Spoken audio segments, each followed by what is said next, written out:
Hi, welcome to the 4th episode already of my CEO tour pre-VMworld 2013. And the 4th one is PureStorage, one of my favorites in the industry. And welcome Scott Dietzen, CEO of PureStorage. Thanks, pleasure to be here with you, Hans. Scott, I run you through the questions, so I'll just start off with the first one. Scott, who are you today? Tell me. So I've got this title, CEO. I describe myself generally as corporate overhead here at PureStorage because I'm the last bastion for trying to solve intractable problems as they go up the stack. I'm a technologist. I'm an entrepreneur. I have fun biking, diving, skiing on occasion, but I'm mostly a dad when I'm not at work. That's very active, like skiing, diving. I would say being a dad is where I get most of my activity. I have a 6-year-old and a 2-year-old I'm trying to keep up with. The 2-year-old is not skiing. Not yet, although you can start them very early. We had the son out on skis when he was 3. Okay, well, where do you go skiing? Utah is probably the favorite place. We do some California skiing too. But again, pre-kids, I was a 30-day-a-year guy on skis, and that happens a lot less now.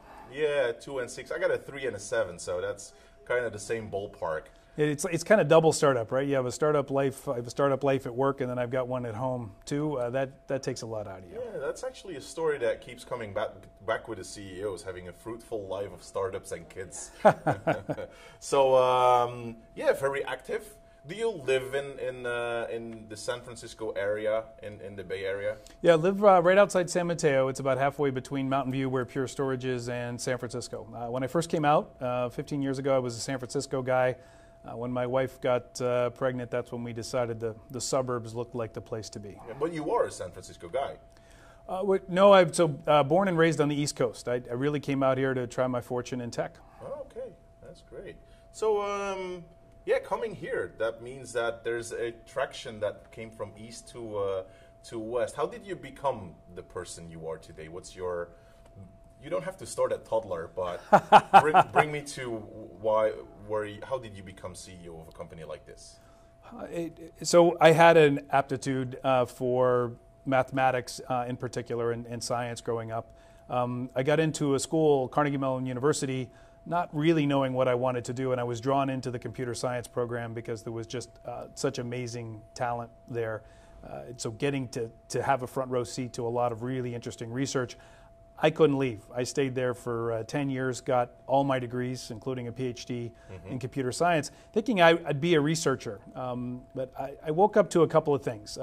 One, the evaluation criteria for research is a lot more political than I thought it was going to be. I saw work that I felt was very well sold, but not as strong as work that was not as savvily marketed. And it seemed like the evaluation criteria weren't as objective as it should have been. Would that still be? Well, I'm far enough from academia that I can't really say, but I certainly believe that's the case. The thing I love about the marketplace is people part with dollars, and they won't do that for long unless you're really delivering value. So, it feels like the score is more reflective of the value you actually deliver to somebody's business. So that was the altruistic motivation. Probably the more real criteria is I wasn't smart enough. The people that succeed in becoming university professors at schools like Carnegie Mellon, they've got to have significant IQ points on top of where I stack up. And I've found that mixing technology and business is a sweet spot for me. That having a foot in both camps, understanding the customer problems and then trying to bring technology to bear to help them and helping build and recruit a team to go tackle a new market is where I can have the most success. So, after getting the PhD, I set out on this path to be an entrepreneur. Did one startup in Pittsburgh, and we had a minor success, I would say. What was that all about? Technology-wise, what was the startup? So it was called TransArc. We were focused on distributed systems, infrastructure, file sharing, and distributed transaction processing. Forerunners to technology that I worked on once the internet really kicked in the mid-90s, and I came west to do a startup called Weblogic. And prior to Pure, that was the biggest hit. So Weblogic underscored this. We had this phenomenal growth in doing, in effect, $0 to $1 billion in revenue over about a 6-year period. It was just a crazy, crazy build out. And fantastic technology team, huge market, undergoing a major disruption as a result of Java and internet technologies. And that's really been the recipe for me all along. What happened with the $1 billion company? Oracle ultimately bought them. I think they made, I would argue, some miscalculations later on, and the business started going more sideways versus straight up, like it was in the early days, and ended up being part of Oracle, but it's still doing well inside Oracle. Well, it happens sometimes at big companies, right? If they buy software that runs one on its own, let's keep it there for a moment. Acquisitions are very hard to get right, I would say. Yeah. So, and then from Weblogic to one other startup, company called Zimbra, that we built up and eventually sold that business to Yahoo, and then it was spun out to VMware, who recently spun it out yet again. Yeah. So it's alive and well and still progressing. Do you have a take on that? Specifically the last part. I do have a take on that myself, but I'm curious to hear yours. So I would say the technology space of email and collaboration is been transformed towards SaaS. With Google and Microsoft competing, the technology is not necessarily a great one to host on your own premise because it's very consuming of server and storage hardware, and it's hard to beat the way Google and Microsoft can do that at scale. I think Zimbra was a phenomenal team, a very innovative technology, really helped push the Ajax model and push the open source model. We came up with the open core, like mixing a blend of open source and proprietary software in a subscription model that a lot of other open source companies are using. So it was really great fun. We got to do a lot of great things, but I think it's a tough market now in this SaaS-dominated mail landscape, and maybe not a perfect fit for VMware, at least under current leadership. That was my take. It's slightly off their focus. You can't do everything right if you're going so broad. So maybe it was just that part of portfolio that VMware didn't need going forward. I think that's right. I think with new leadership coming in, it was just not viewed as the most strategic initiative, and so there was a community that still wanted Zimbra, so it made sense to spin that technology out. Yeah, very good. So that was the last one, and then this thing came along. So how did PureStorage, where did that come from, and how did you get involved in the whole story? Why are you doing this? Well, so I joined about a year in.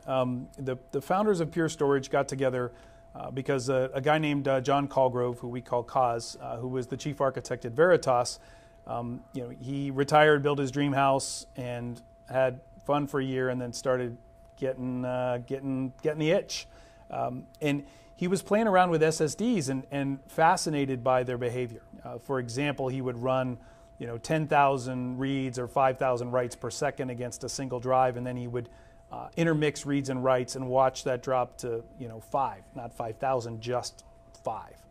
And so why? What is it about this media that when I intermix reads and writes, it has such a dramatic impact on performance?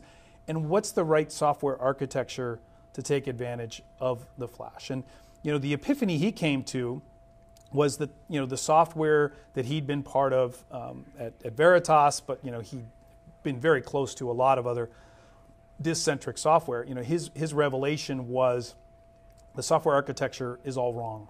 As we transition from mechanical to silicon storage media, it is a fundamental rewrite of the stack from bottom to top. So he got itchy and started it himself.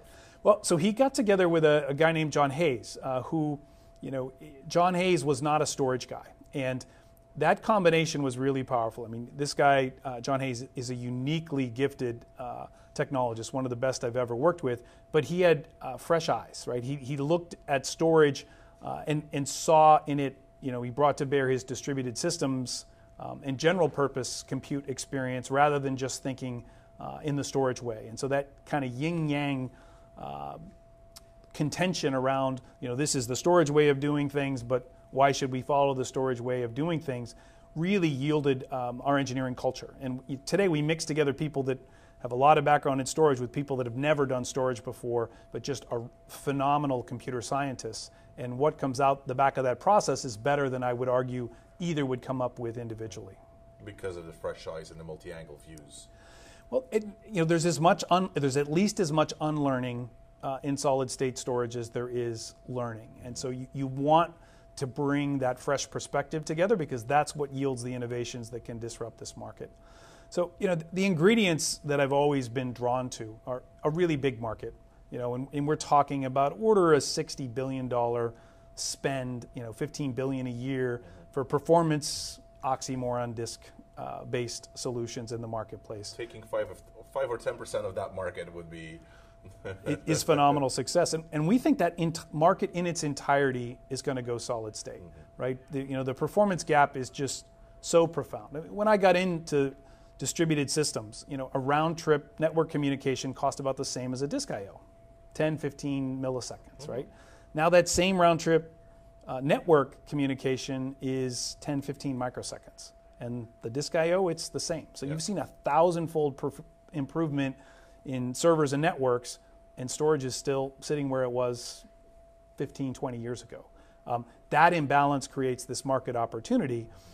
So then what you look for is some disruptive innovations in a fantastic team to bring those to market. So who brought you on, and how? So a gentleman named Anil Busri, who is a venture partner at Greylock and the CEO of Workday, we were on a board together. This is Cloudera, the big data company.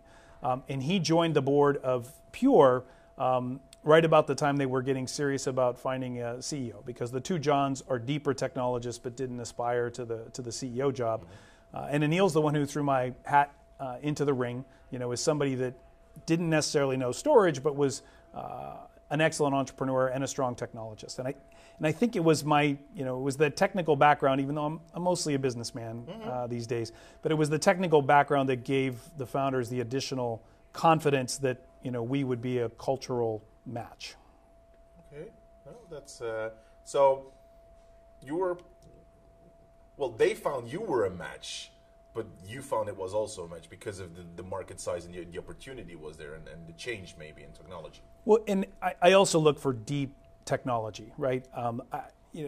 I've done a little bit of dabbling on the consumer side. I find those markets much more fickle and hard to judge because, what viral marketing and design end up counting for a lot more. Whereas, in the spaces that I've played in, deep technical advantage, right?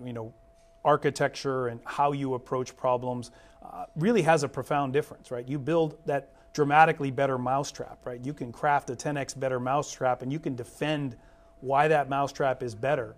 By an order of magnitude, you can build a phenomenally successful business. Building phenomenally successful, that's actually, I think we're on the 5th floor now, and last year we were on the 4th floor, so you added a floor in a year time. What else happened in the last 12 months from your perspective with PureStorage? It's kind of fun. We almost marked time around VMworld because the company had its coming out party 2 years ago. Last year it just launched the version of the product that supported high availability and non-disruptive upgrades. About 3-4 months earlier.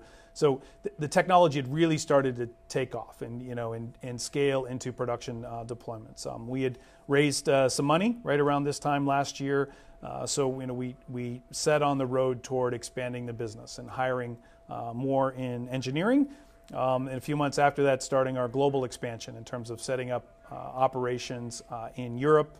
We're now in London, in Amsterdam, looking after the quote Benelux region. At least the Belgians get first play in Benelux and in Germany. And then we've also gone to Asia. So we've set up operations in Japan, in Korea, in Australia, and in Singapore. We've hired north of 125 people in that time. That's part of why we've got space expanding in this building as well. How many do you have today? We're somewhere between 225 and 250, closer to 225 right now. Continuing, however, this really aggressive growth. the business is growing faster than any company in storage history. At least we have the opportunity to do the compares with the public companies. So we've looked back. Data Domain and NetApp are generally considered the high watermarks, and we came out of the gates faster, and we're growing about twice as fast as they did. Because you're smaller, right? Well, the amount of time it took them to reach a similar stage for us is about half the time, and I think that's really reflective of the work they did, right? In going off and establishing this marketplace that we get to sell into, right? It's such a big market. Flash is such a profound disruptor, and the fact, not to get into a sales pitch, that we've found a way to get Flash to where it's price competitive with mechanical disk. Well, also the market is ready now. The naysayers are done saying nay. I think the market adoption for full Flash or hybrid Flash solutions is ready to take or to buy, right? And in a shorter period of time, that may be the others where you were talking about. There's a lot of growth with a lot of startups today, right? Because there's a high need. There's multiple problems in the data center, and there's a plethora of solutions that are spinning up like mushrooms. I would say that's accurate. In the early days, we didn't see a lot of people in the space, and the early reactions when we launched the company were supremely skeptical that there was ever going to be an all-flash opportunity. But now with EMC and NetApp trying so vigorously to reproduce some of the things that we've done, that market is heating up very quickly. So 225, 250 people today, some in EMEA, some in APAC. That's what happened in the last year. Give me 12 months ahead. Where's Pure the week before VMworld 2014, and what's your challenge in that whole trajectory? Well, if we're going to capture a sustainable position, right? I mean, Pure aspires to build a long-term independent company. We have sworn off acquisition interest from several large players, believing that we're in the pole position somebody gets to build a big new independent company, right? When huge dislocators come through, like transitioning from mechanical disk to silicon, it's going to build a big new independent business or two, and we aim to be one of those. A year from now, we should be north of 500 employees. We should have operations in all of the major IT markets in the world. We've got our base positions now, but there's a huge amount of work to do in building that out. Management team is in really good shape. Board of directors is in good shape, but we've got to do a phenomenal job of recruiting in the months and year ahead. If we allow ourselves, not to continue to attract the best and brightest, and not to make sure that we're hiring the best and the brightest to our business, we really won't be successful, right? Because we're substantially outmanned by our larger competitors in the marketplace. And so we've really taken great heart in being able to put together such a phenomenal team and frankly be able to attract best and brightest individuals from some of these much larger competitors that see Pure as an opportunity to go off and change the world, make their mark on it, and get away from the innovator's dilemma, right? The problem our bigger competitors have is they don't want to lead with all flash storage because their products are still immature. So they're still trying to sell the customer disk, and it's not until Pure gets into the mix that they will bring out their all flash product offerings and start talking about them. Okay, number one player in all flash. Certainly that's the goal. I would say that is it's going to require truly excellent execution between now and then, and that all starts with recruiting. Okay, awesome. So that's 2014. Next week we'll have VMworld around the corner. How important is the VMware ecosystem for you as a company going forward, today and going forward? We chose VMworld as our launch vehicle because the VMware ecosystem is so important. Virtualization inherently randomizes the I/O pattern, right? As you map tens or 20 virtual machines onto a single physical processor and you multiplex that I/O pipe, what the back-end storage sees is random I/O. Disk is horrific on random I/O, right? Order 98% inefficient, whereas we don't pay any of that penalty with flash. The other thing that's so great about virtualization is there's inherent redundancy between virtual machines, and so our deduplication algorithms tend to be able to return value to the customer because we don't have to write the same data over and over again the way you have to do on mechanical disk. So that's allowed us, to come in with this better performance acceleration because it's random I/O intensive, and yet do so at a cost that's competitive with mechanical storage. And so, virtual server infrastructure, VDI, and even our database workloads all tend to be, virtualized. And so, we just see virtualization. It's just a very natural affinity. We want to, see which customers are virtualizing the most aggressively because we'll get our opportunities there. Frankly, too, it reduces the insert cost, right? Because we can integrate through technologies like vCenter. It's much easier to bring in a product like PureStorage because it doesn't require retraining a whole bunch of storage admins to do something new. Yeah, but virtualization gives you, through the technology that you use, using virtualization optimizes the array for you, but a bigger benefit as it would have been just providing LUNs to physical servers. I mean, said differently, the virtualized storage environments are going to go all flash ahead of the non-virtualized ones because of those reasons. Yeah. Okay. VMworld. Where do we see Scott and where do we see PureStorage at VMworld?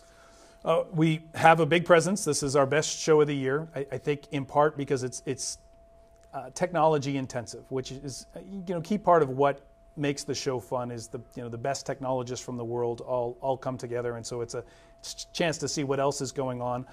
It's also a great opportunity to prove out our latest and greatest. So, one of the things we've released recently is support for Xcopy based on our underlying snapshot technology. And on a deduplicating array, you already have all of the data that you need to be able to do an Xcopy. So you literally can just update the metadata, an operation that has virtually no space and virtually no performance overhead. And you get close to this instantaneous creation of VMs, which is really fun to show off. You already have the blocks, you just have to point at it again? You just have to point at it again.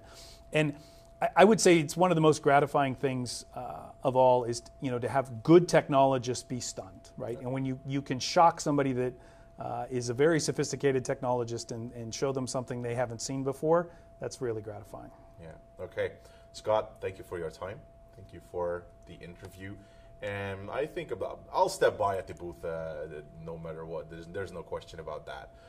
And I think we'll meet each other for a few beers around the nights of VMworld. Thank you, Scott, for the interview. Hans, my pleasure. Let's make those beers Belgian. I'm a Belgian beer fan. Your family, you're always welcome to come by PureStorage. Hey, thank you.